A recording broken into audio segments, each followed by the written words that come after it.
Hello and welcome to the Brunel webinar. Today we're going to talk about how businesses, especially small and medium-sized businesses, can craft their corporate social responsibilities during these times. My name is Andy, and I'm a business coach, and I've been running a business coaching firm called Business Results Coach in London for many years.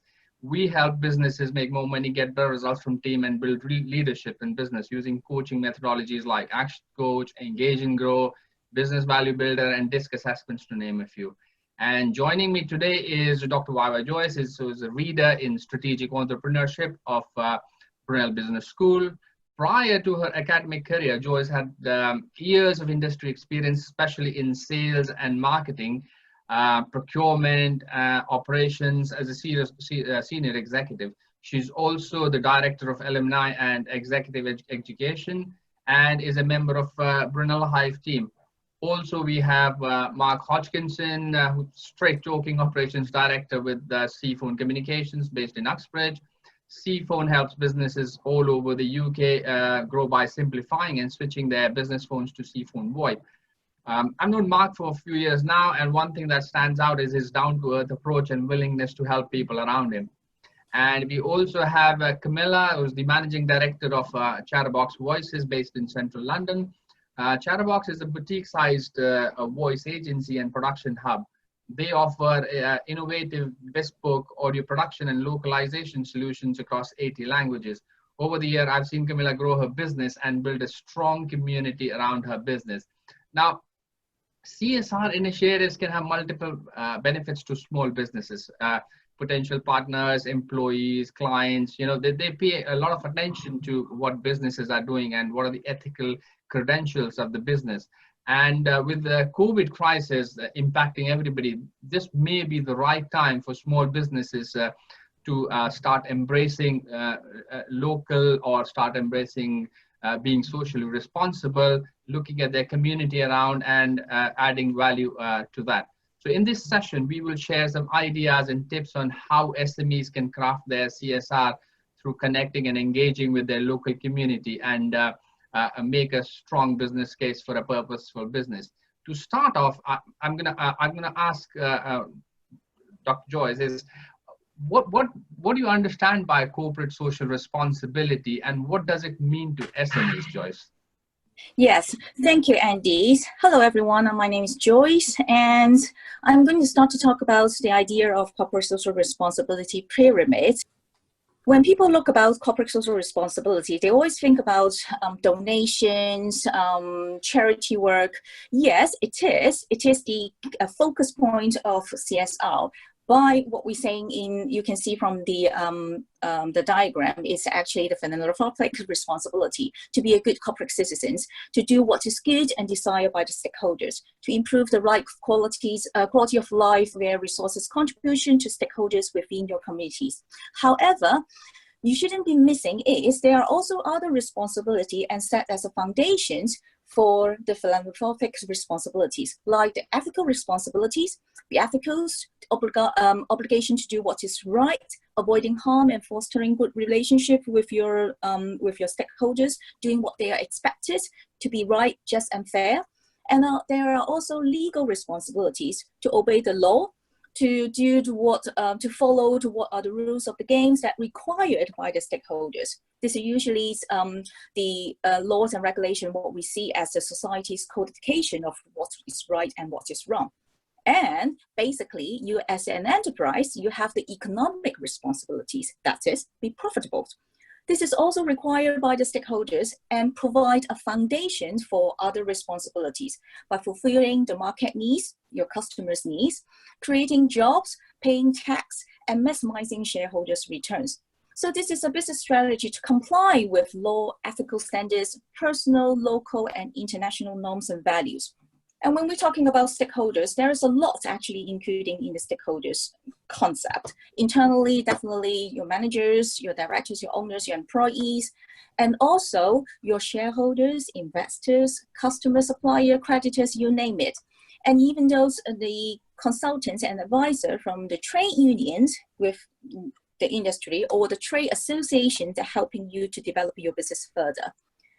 don't forget competitors, government, society, and your local communities. What we are always talking about, how you can contribute back to the communities, is your stakeholders.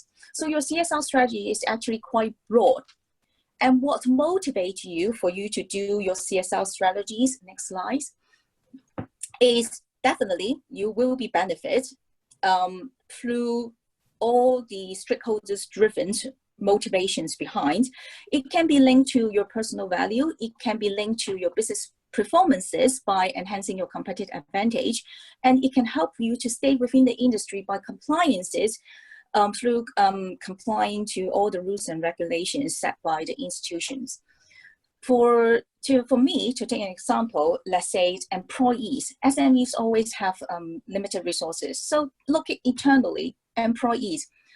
With a better, if you have a personal value, believing in personal growth, then you will be more willing to actually provide employee training to your employee.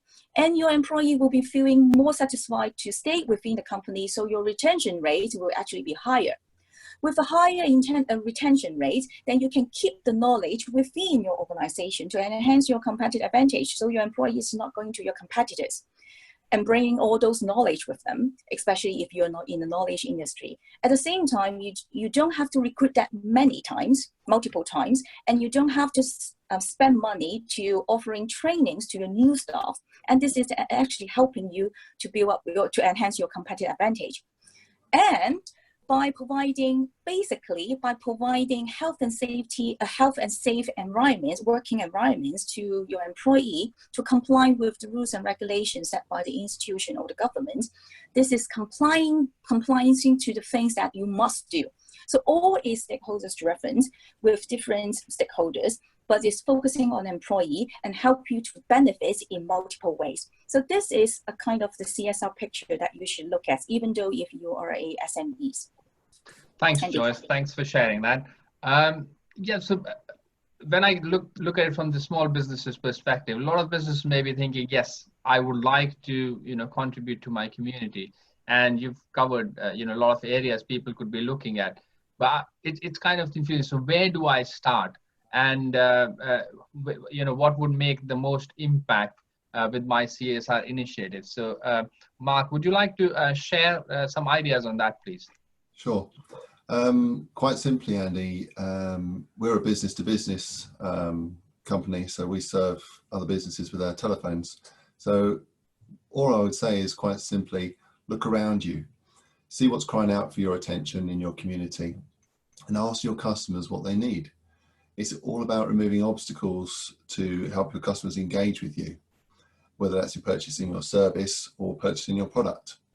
For instance, if you ran a garage, you might like to say, we recycle all our materials. That would give your customers an idea that you're socially and environmentally responsible. If you run a coffee shop, you might like to say, we look after the bean from source to cup, so that we can make sure that our products are ethically sourced and we're not ruining the environment in our product. Or if you use a delivery service, or if you run a delivery service, you might like to say we use green transport. What I've found out personally running the business over the recent period is that we're all connected in some way. And that's something we've learned. You have to give in order to receive. So reach out to your customers, ask your customers what they need. More often than not, you'll be rewarded and thanked for asking. You'll be appreciated for listening. And most of all, you'll be rewarded for giving back to your customers and your community. Thank you, Mark. Thanks for sharing that. Camilla, what are your thoughts on what would be a good place to start for SMEs, to start looking for opportunities to add value? Yeah, exactly. Like Mark is saying, I would go for what's intuitive and start with your own team. We started with our own team and our suppliers actually, and most of our suppliers are voice artists and voice actors, so they often have other projects on the go. So we very early on found that we could support in helping them on, for instance, film production, so helping emerging film producers and film actors. And then that led to a really lovely opportunity of being able to support BAFTA this year, which is the British Academy of Film and Television Arts. And they're very known for the red carpets and award ceremonies, but actually what they do behind the scenes is a lot of charity work for emerging talents, and particularly from disadvantaged backgrounds. So that became a really good second step to lead us on the way of this strategy. Thanks, Camilla. Joyce, would you like to add anything which will help small and medium-sized businesses where to start from? When you're looking back to the triangle, so actually you can start from be profitable, because this is how you can sustain the company. When your company can sustain, then they set a platform for you. You can contribute back to the society a lot more than you can do. SME CSR strategies is about you probably will face liability of smallness issue because you are small, so you don't have the resources. Then you're thinking about, oh, how can I donate back to the communities? I can't do anything. But do remember, actually, because you're small, you have the flexibilities. Like Mark said, you can actually share, you can start with very small things by saying hellos, by asking your customers, how can I help you? How can I make you more happier? So this is more a face-to-face. If you are a corner shop around the corners, by saying mornings to your customer, this is something they feel warm, and then this kind of emotional attach is helping them to coming back to you more frequently. Especially in the hard times, probably offer them to saying, oh, are you doing well? Do you need any help? Shall I delivering something to your doorstep if you need it and you can't coming out because of the lockdown? These kind of small gestures can do a lot of help and benefits the companies a lot. And this is CSR strategies. So you don't have to think big, and what you can do is to think what you can do, to assess what you're already doing, at the same time to think what you can do by listening and learning from others. What your competitors are doing, and what your customers want, and what your employees want. Yes, Andy. Thanks, Joyce. Thanks for sharing that. Okay, so moving on, what I would like to hear from Mark and Camilla especially is what have they done lately in terms of adding value, or what CSR initiatives have they started on in recent times, or maybe from last year, what have they been working on? So I'm going to go straight to Camilla first to give me some examples of things that Chatterbox has done recently. Yeah, I think, when we were impacted by COVID-19, there was a lot of anxiety around for everyone, and I'm very pleased to see that with hindsight that we intuitively as a company reached out to our team first of all and reassured them that your jobs are safe. We will help you transition into working from home and finding solutions. Then the next step we did was to reach out to our suppliers, our voice actors, and say, let us know if we can help. If you are thinking of setting up a home studio, let us give you technical support and walk you through that. At the same time, we kept our studios open, and we were reassuring all our clients that we could still be compliant and we could welcome them. And we found that being the voice of reason in a very anxious climate was sort of a new mission for us, short-term mission perhaps, but it also aligned with our core values, being empathetic, compassionate, being that family business, and that's sort of how we started. And we also reached out to our clients through our podcasts. We created a series of very inspirational podcasts, as well as hands-on and practical podcasts on different topics, such as how to set up a podcast series on your own, how we can offer you technical support, how to appear on webinars in the best way, things like that. And then that way, by also marketing some of our clients to the rest of our clients, we found that that was a really good message to share at this time. Thanks, Camilla. Thanks for sharing that. Mark, would you like to share some examples of the initiatives that you have taken up recently? Certainly, Andy. Yeah.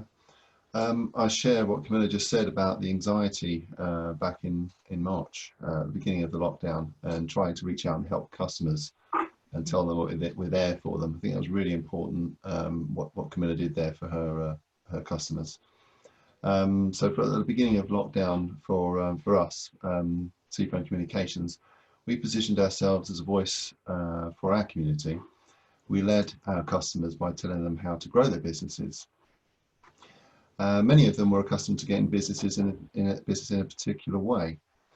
And for example, minicab businesses were no longer carrying people.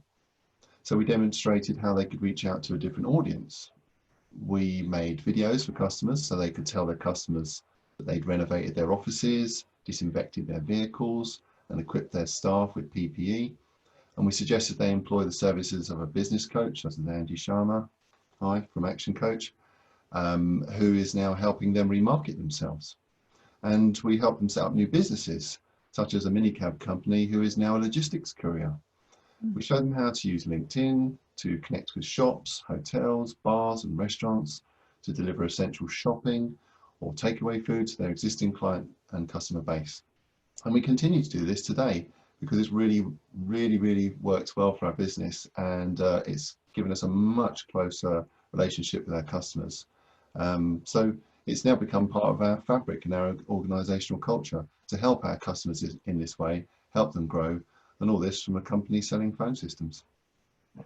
Thanks, Mark. Thanks for sharing that. Joyce, have you heard of some examples from the people around you? What have they done to share some examples, give some ideas to the people who may be on the call? Yes, during the COVID-19 situations, and we, in the very beginning stage, and we heard about that mask can help, face mask can actually help to protect yourself and protect people. So there are some alteration companies who are actually helping people to alterate their clothes or start making face masks and supplying to the NHS staff. So they are small, medium-sized company, and sometimes some of them are just entrepreneurs for a one-man bank. But by helping them, helping to doing in this way, they are contribute back to the society. And then at the same time, they're expanding their network by knowing more people and generating more new customers in the futures. So this is some small examples that companies can do in the pandemic area. Yeah, no, that's absolutely right. Because some of my clients, they've also, taken on some initiatives. And one of the restaurants that I work with, they have been regularly, cooking meals for NHS staff. And, because they were shut, they couldn't do business. But they did prepare meals, prepackaged meals, and deliver to NHS staffs regularly, almost every week while this crisis was going on. Another client as well, looking at connecting with their customer base who owns a garage. Obviously, the MOT was delayed, and government gave time for people to sort of get their MOT done later. But they were running initiatives in terms of helping people, or people who really needed help, offer collection service, and took the initiatives of making sure that the staff was wearing PPE and taking all the precaution while they were working on the cars and stuff like that. So people who really needed help, they were able to help them in these times. So some of the really good examples here. I'm listening. So looking at the initiatives that you've taken, Camilla and Mark, how do you think it has added value to you or your business? So let me start with Mark. How do you think it has added value to your business, Mark? Exposure to our products and services and better understanding of our customers. I'd like to actually give another example of something that we did where we went above and beyond to help the wider community, and it was something completely out of our normal comfort zone. But I think it really ties in nicely with this, the theme of today's webinar.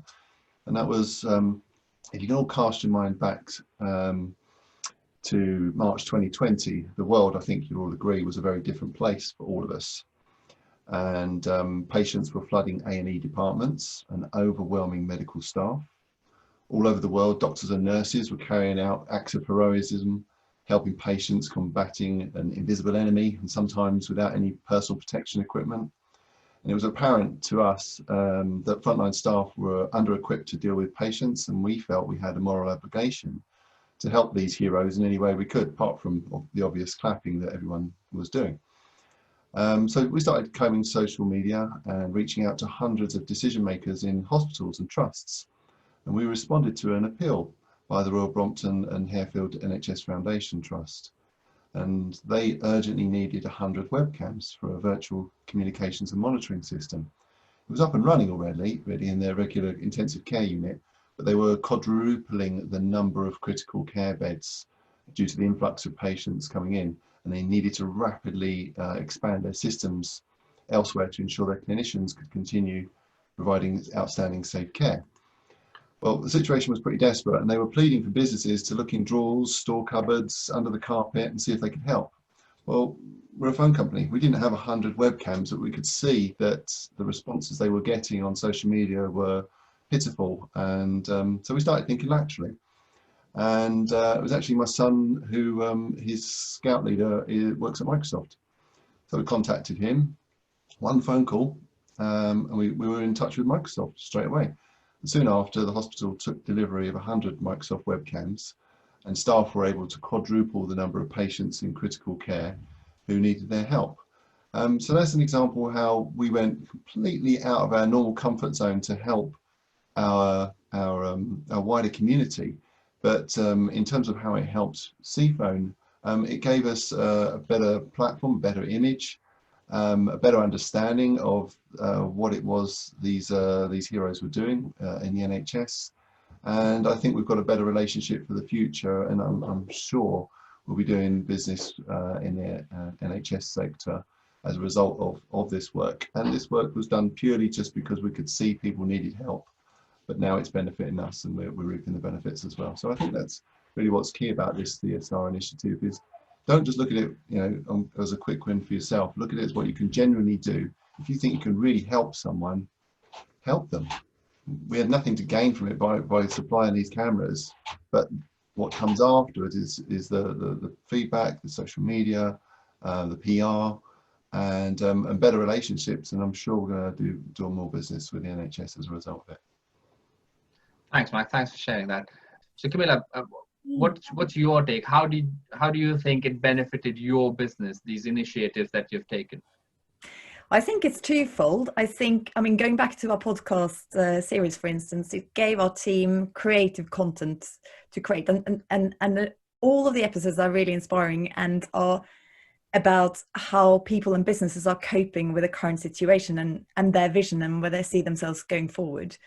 And I've really seen that it's brought our team together. It's we're much tighter team now than we were pre-COVID-19, which is great.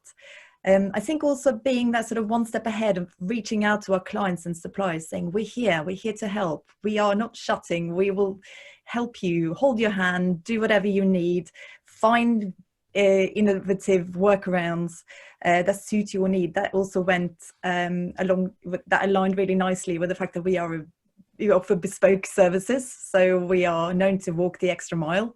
So that wasn't going to stop us now. And I think also because part of our mission and vision statement is that we want to set the tone in the ever-evolving audio landscape. It's again, with hindsight, I think a lot of this happened very intuitively.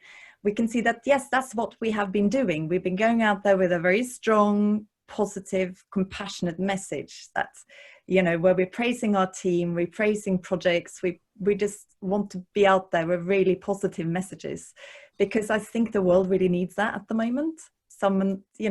Positive messages to keep everyone up during a very difficult time. So I think, and I think, like Mark said as well, I think with time we will also see some financial rewards, because we have managed to stay strong in this situation. Absolutely, yes. People who've seen you, do things in these times, obviously they'll value it. Like, for example, in our business, we also had some initiatives. We were doing free coaching sessions, like Mark was mentioning. So anybody who needed support, anybody who needed help, we were gifting about 4 or 5 coaching sessions every week. And I think we must have covered almost 200 to 300 businesses during this period. And the benefit of that is that obviously these people were able to focus on what lies ahead rather than worry about what situation they are in. The business moved forward. Obviously, they had a plan. And some of these people have decided to sort of, work with us on the long-term basis. So in that sense, the businesses do benefit when they do anything or they give anything back to community, because whatever you give comes back to you, so in some way or form. So Joyce, can you think of some examples how businesses have benefited from their CSR initiatives? One thing for sure is just like what Mark have mentioned. When you're doing good to your stakeholders and you're receiving good comments and you're receiving back something from them, company's reputation definitely is one of them. And when you are also utilizing your existing networks and then going out of your comfort zones, and this is some new areas that you can think of. People always restricted by, so this is what I can do, and I don't have the resources to go further, or I should be focusing on the local markets only because I don't have any international customers. But actually, when you're thinking back to what you can do, there is a lot more you can do in terms of how you can communicate better with them through innovative and cost-effective kind of social media channels, to giving them more transparency about your company, to providing more information, to giving them additional information which is beyond what your company's routines, and helping them to cope with the current challenges. Anxiety and uncertainty is definitely one of the key issues or key challenges within the current pandemic situations. So how can you be helping them by to ease their concerns, to ease their anxieties? That is something that you can think of. There is no one strategy that can fit all. So it's all depending on what your company can provide to the communities. Not only the communities is including internally about your employee, to setting up a good team, to helping them to cope with work-life balance, at the same time to work from home.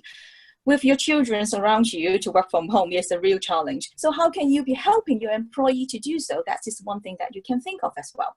So think small and then be practical based on what you can do, rather than just saying, I have to do big, I have to donate, I have to do a good cost-related marketing program. This is not necessary at all.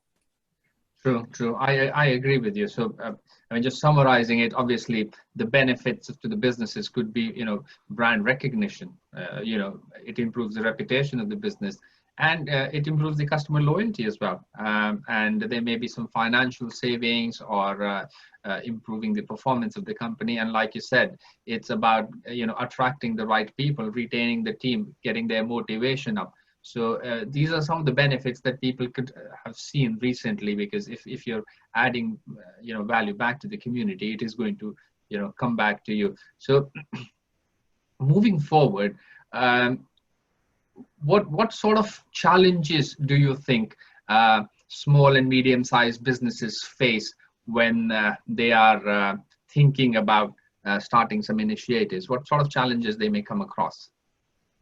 As I mentioned before, one of the big problem or big issues, big challenges that SME face is they always think there's a lack of resources. So think small and then look inwardly to starting from your companies.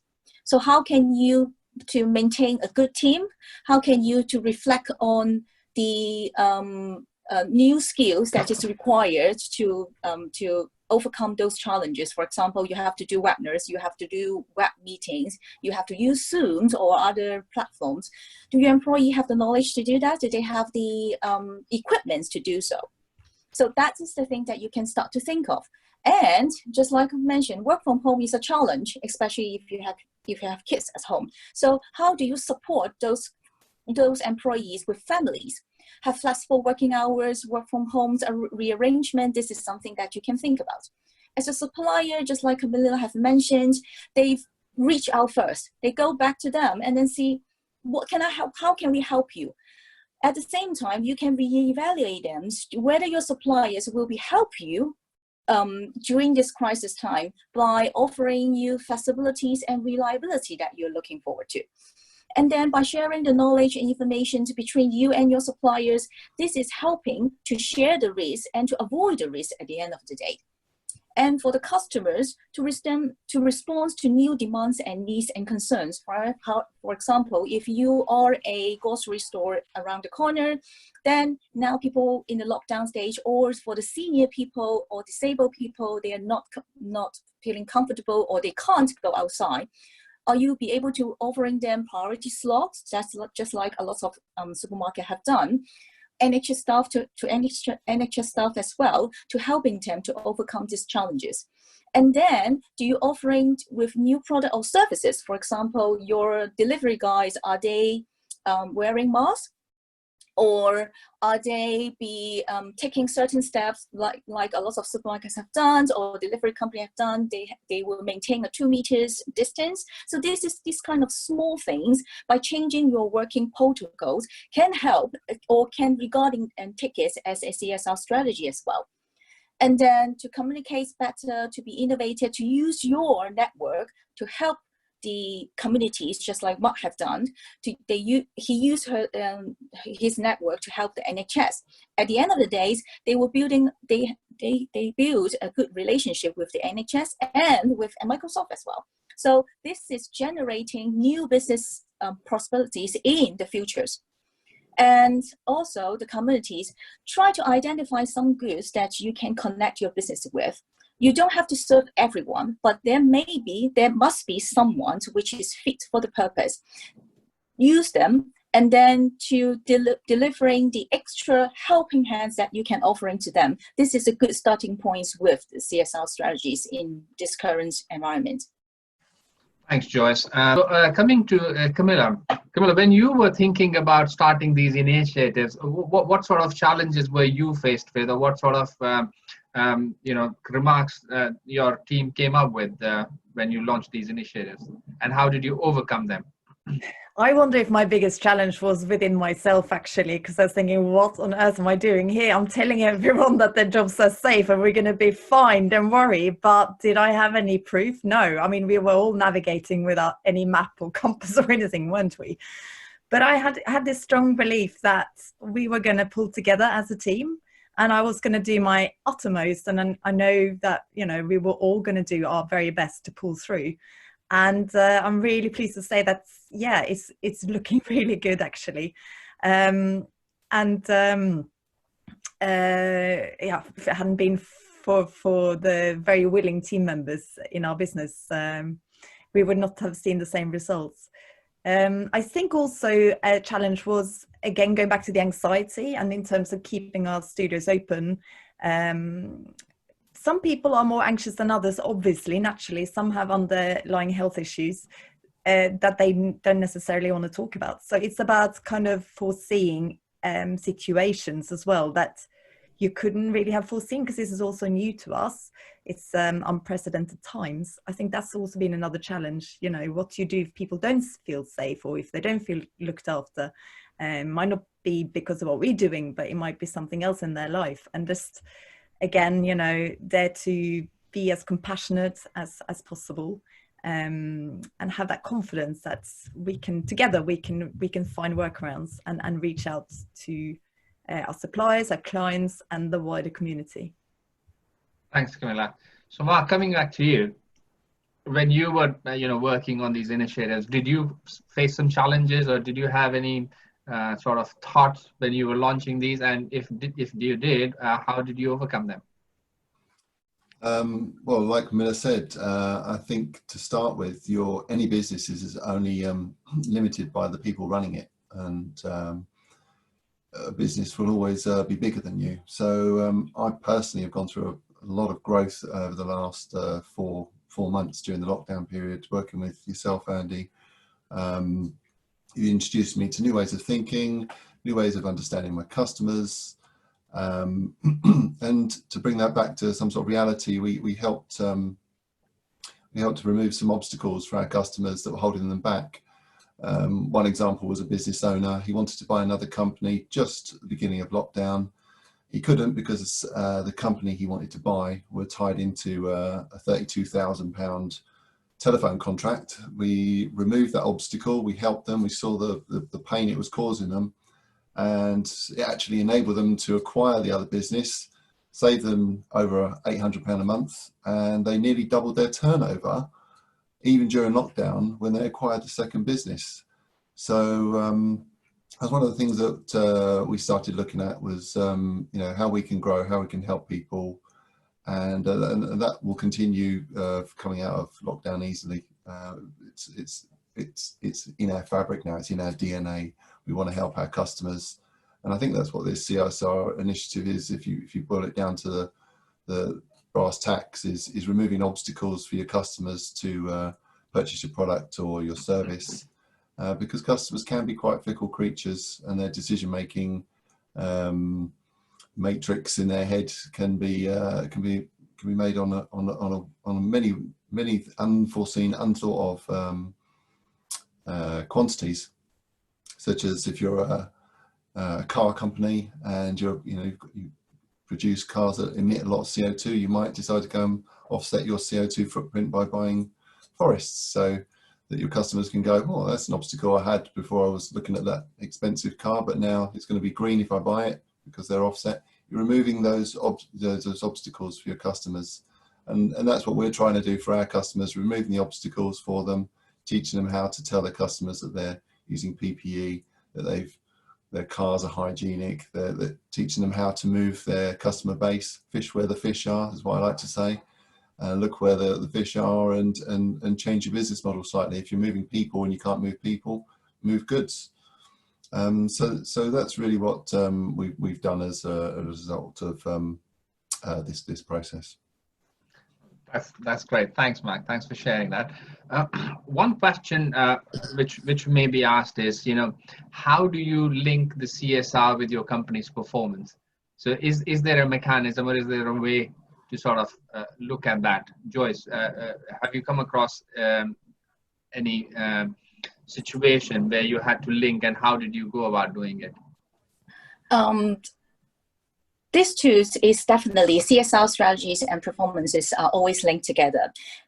Yes, a lot of people are worrying that if I take on CSR initiative, that will cost me something. That will cost me a lot because I need to contribute back to the communities. I need to taking care of all my shareholders. So that will cost me a lot. But at the same time, so you need to think that yes, in a certain way that you are paying out something, but at the end of the day, because you earned good reputations, because, for example, in the employee side, you retain them, so you don't have to worry about new recruitment or new training course. For your customer, you're providing new services or better services or better products to them. So they will be willing to coming back to you more. You will have a better customer satisfaction and have a better customer retention as well. And for your suppliers, they will be more willing to working with you because you show that you want to collaborate with them. You are taking them as part of the team rather than just mutual financial projects. So this kind of intangibles reward is actually will contribute you better later on stage, because all this will actually boosting your performances at the end of the day. So these tools are relevant. At the same time, it can't be separate into two concepts. Thanks, Joyce. So between Mark and Camilla, have you seen a sort of impact in the short term? Obviously, the long-term benefits are still to be seen. The initiatives that you've run, anything that has impacted the performance or added value back to the business, more tangible side? Shall I start, Camilla? Yes. Yeah. So like I went back to and what Joyce touched on just now, removing the barriers for our customers and helping them run their own businesses better, that has improved our turnover. And we've actually seen 1,000% increase in our traffic to our website as a result of some of the initiatives we're carrying out now. And advertise what you're doing for your customers. Ask them questions, ask them what they need, ask them what they want. And then feed back to them that you are delivering what they need. That's your corporate social responsibility to deliver what your customers ask for, but do it in a way that can help the wider community as well. So yeah, that's what we've done. Camilla, what about yourself? Yeah, I mean, if it hadn't been for the fact that we were able to be that voice of reason and just having that consistent message out that we are here, we're compliant, we'll help you, we'll hold your hand, we'll find workarounds, I don't think we would be back to, we're back to 100% capacity again now, only a few months in. I don't think that would have been possible if we weren't as consistent and creative in our approach. Also, obviously, what's tangible for us is the daily running of the company. And, we have staff members who are team members who have young children, and they have worked such long hours. We have some team members who have also had more anxious times because they have had some underlying health issues. So it's been important to keep that team morale high. And I think we've succeeded in that because they're all put in extra hours when needed and really with no complaint. So that's also very tangible to us. And we wouldn't have been able to be back to, the new normal so quickly if it hadn't been for that. Right, thank you for sharing that. So summarizing, what everybody has said is, more or less, what you're saying is look at beneficial relationship with your key stakeholders. Don't just think about one segment or the other. Look at all the stakeholders. Also, a lot of times, small businesses may not recognize that they're doing CSR initiatives already. So it is about understanding, looking at their activities, looking at, whatever they're doing, look at those initiatives and start tracking them and start, using them to highlight, what they have done for the community, because it's doing is one thing, but also sometimes sharing it with the, community is another. So look at that, celebrate the CSR initiatives that you have underway, and also focus on, maybe start with a low cost CSR initiatives, which you can give away, something which you're doing, which you can give away. So like, a lot of companies, they give away food, they give away, like I was mentioning. So these are low cost initiatives.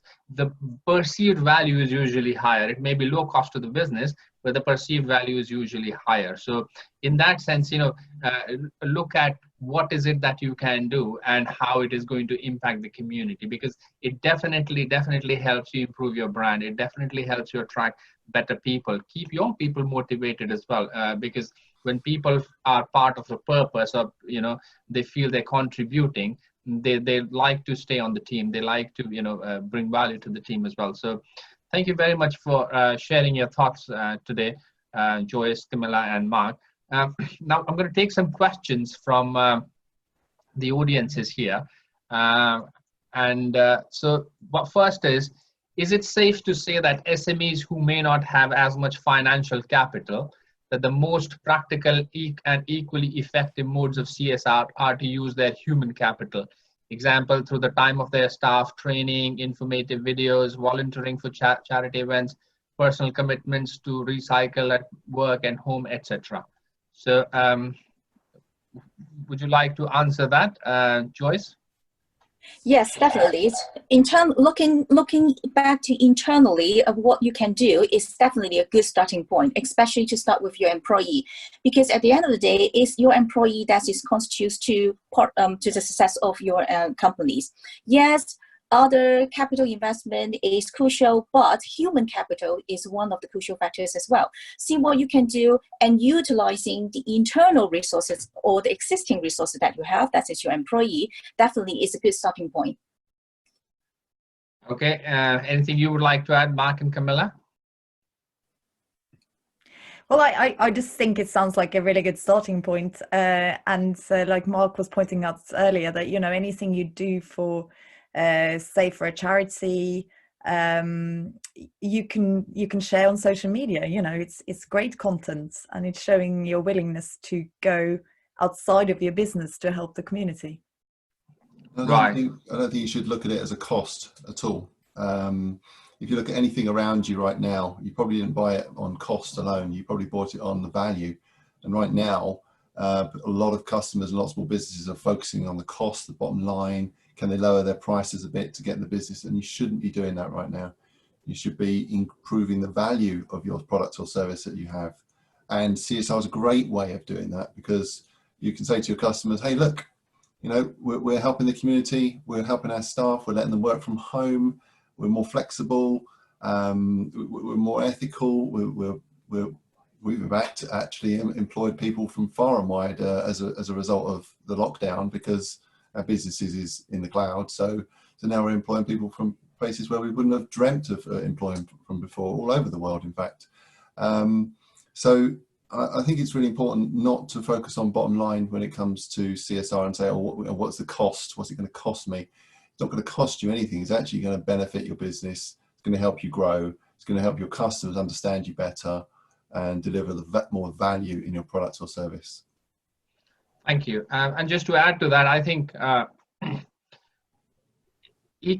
mean, for a small business and a small business is really important, in terms of their finances, as you said. But I would encourage you to look at it from the impact perspective rather than the cost perspective, and then you can justify the cost back. But at the end of the day, you are right. If you just want to start, giving away time is absolutely the good thing to do and the best thing to do, because if you're training, if you're you're sharing some informative videos and things like that, that's you're still adding value. So it's better to start somewhere, and you can build on top of that. So that's absolutely fine. All right, so next question is some great stories of CSR on a local scale here, heartwarming but also valuable PR. Do you have any examples of how the word of mouth power of local and community media, such as community radio stations, can be used to help mediate and amplify your efforts? Mark, I want to go with you first, please. Yeah, sure. Well, we've been doing exactly that. So as a result of being on LinkedIn and advertising what we're doing, telling people about the great service we're providing, celebrating our wins, helping people save lives in a hospital when we're a telephone company, was an amazing reach for us. So we're pleased and proud to celebrate those things. So in terms of getting out to the wider community on radio and that sort of thing, we've looked at doing interviews, and I'm sure Camilla's done the same thing, and she'll tell you in a minute. But we've reached out to a radio station called Uxbridge FM, a guy called Steve Parker. We've done 2 or 3 interviews with him, told our customers and the wider community about the wins we're doing. And as a result of that and the exposure that got us, and also being on LinkedIn and reaching out to the Hillingdon Chamber of Commerce and celebrating what we were doing with our customers, offering them incentives to use our services, even offering our product for free at times. So there was no obstacles at all to join us, has meant that we've been approached by other industries and other companies. And in fact, it was the Leaders Council of Great Britain who approached me back in May, I think it was, and we did a podcast with them talking about how we've led communities, led our businesses out of the lockdown of 2020, as I like to call it, not COVID-19. I don't like using that word, and how we've helped those companies strive rather than merely survive. So podcasts, radio stations, telling people on social media, all those things, brilliant, do them. Even if it's something small, just posting it on LinkedIn and advertising it just to a few contacts and asking them to spread the word. Start small, it's a snowball effect, as we've learnt. And you'll soon find that you've got a wider community and a bunch of followers that love your product and rave about your service. Thanks, Mike. So, Camilla, how have you used media channels to talk about your CSR initiatives? Yeah, quite actively actually. Interesting that radio came up. I love radio. Well, audio is my field. We haven't actually done live radio, but podcast is effectively radio. And in fact, tomorrow I'm going to interview one of the producers from Global Radio to hear more about how to create audio content in this world. So stay tuned to that.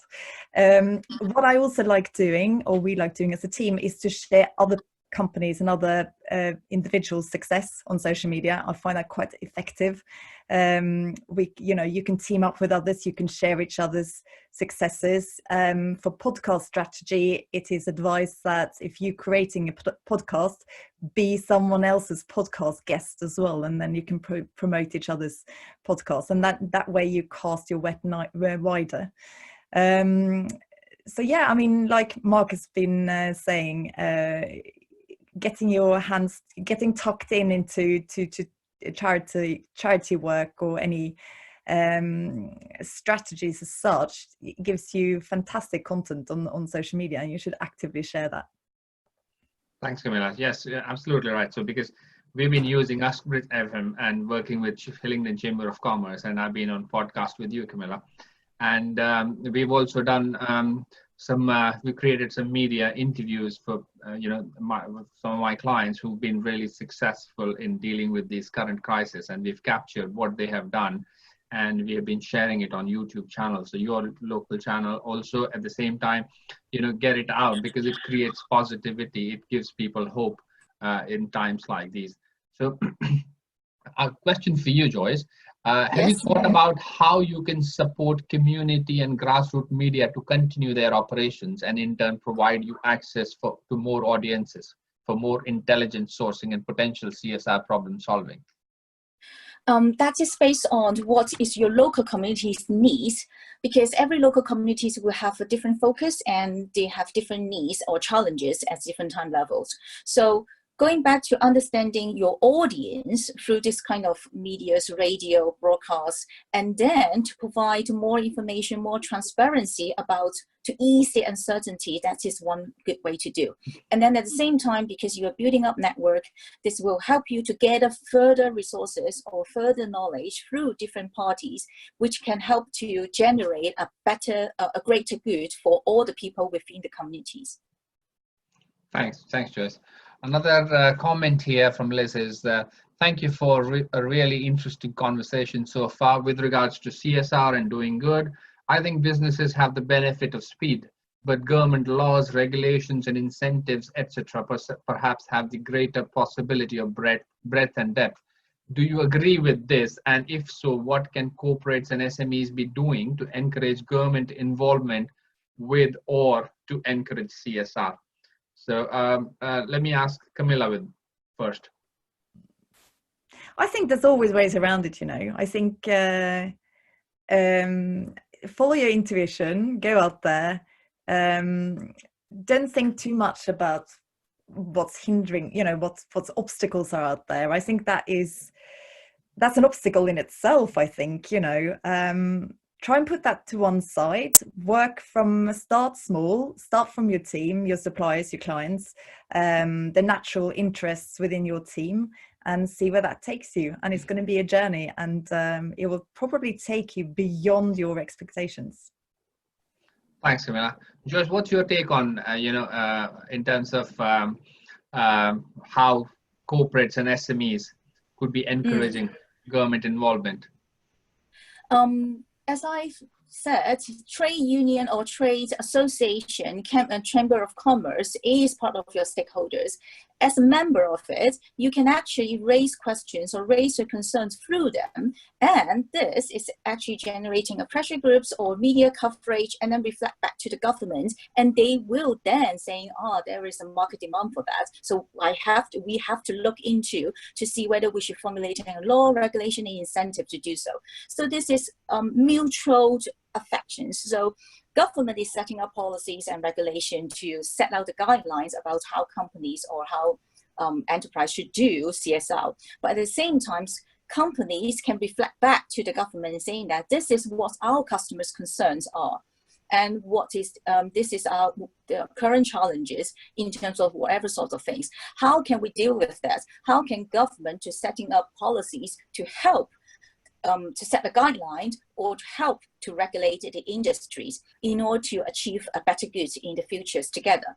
So this is not only a top-down approach, but also a bottom approach. As an SME, as a corporation, you can formulate the discussions, you can raise the awareness and organize campaign through different channels, especially the social medias, because it's a very low cost and can generate a lot of attention in a small period of time. in a short period of time. And then to encourage the government to involve in the discussions, and then to initiate the regulations, or to set up laws and rules in the futures to comply to this. Thanks, Joyce. Yeah, I mean, you're absolutely right, because I remember me doing a webinar with Hillingdon Chamber of Commerce when this small business grant was launched, and there were a lot of questions where we got local business owners to ask the questions and get their doubts removed, and we got somebody from council to attend that webinar as well. So all the feedback was directly fed back to the council, which helped them actually deliver that grant better for Hillingdon area. So that worked out really well. So yes, I think it is important to involve councils, for example, or your Chamber of Commerce, anything who can actually help you move forward. So yes, absolutely. So with that, I think we're just coming to the end of the session. Moving forward, if you need to connect with any of the panelists, you may, we are all on LinkedIn. We are available if you have any questions. If you want to talk, having any one-to-one conversations with any of us, please feel free to contact us. We will be happy to answer any other questions or help you in any way or form we can. And also, I would like to thank the panelists, Mark, Camilla, Joyce. Thank you for taking time out to speak with us and share your stories and what you have done. I'm sure these examples or the ideas that you've shared will help businesses who've been on the call or on the webinar to think about their CSR initiatives and also help them move forward. Maybe they had some reservations in their head, or they had some questions answered, whatever way or form it is. I think it'll help them bring value back to the community and work with different stakeholders. So thank you very much. Thank you. And thank you to the attendees for being with us. Hope it was a worthwhile experience for you. We'll be looking at the feedback, so please make sure you share your feedback with us. And with that, if any questions, please email us. But with that, it comes to the end. Have a lovely day and great rest of the week then. Thank you, everyone. Thank you. Thank you. Thank you.